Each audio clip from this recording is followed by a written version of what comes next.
ഭഗവാനെ, ദീപങ്ങളുടെ നിര, ദീപങ്ങളുടെ ഉത്സവമാണ് ദീപാവലി. അന്ധകാരത്തിന് മേൽ വെളിച്ചത്തിനുള്ള പ്രാധാന്യം, തിന്മയ്ക്ക് മേൽ നന്മയുടെ വിജയം, ഇതത്രേ ഈ ഉത്സവത്തിൻ്റെ പ്രാധാന്യം. ദീപങ്ങൾ തെളിച്ച്, പടക്കങ്ങൾ പൊട്ടിച്ച്, മധുര പലഹാരങ്ങൾ വിതരണം ചെയ്ത്, പുതുവസ്ത്രങ്ങൾ ധരിച്ച് ഒക്കെ ഈ ഉത്സവം ആഘോഷിക്കുന്നു. ഈ ഉത്സവത്തിനെ സംബന്ധിച്ച് പല ഐതിഹ്യങ്ങളുമുണ്ട്. സമ്പത്തിൻ്റെയും ഐശ്വര്യത്തിൻ്റെയും ദേവിയായ മഹാലക്ഷ്മി പാലാഴിയിൽ നിന്ന് അവതരിച്ച ദിവസമായി ദീപാവലി വിശ്വസിക്കപ്പെടുന്നു.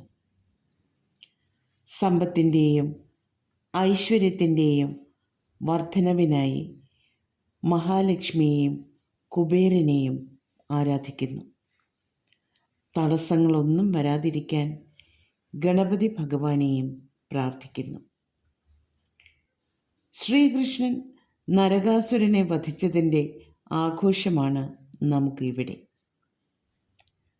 14 വർഷത്തെ വനവാസത്തിന് ശേഷം ശ്രീരാമൻ സീതാദേവിയോടൊപ്പം അയോധ്യയിൽ തിരിച്ചെത്തിയതിൻ്റെ ആഘോഷമാണ് ഈ ദിവസം എന്ന് വിശ്വസിക്കപ്പെടുന്നു. ഇന്ന് ധൻതേരസ്, ധനത്രയോദശി.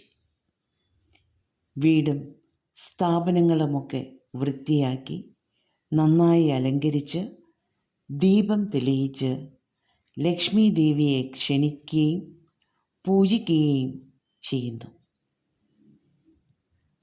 ധന്വന്തരി ജയന്തിയാണ് ഇന്ന്.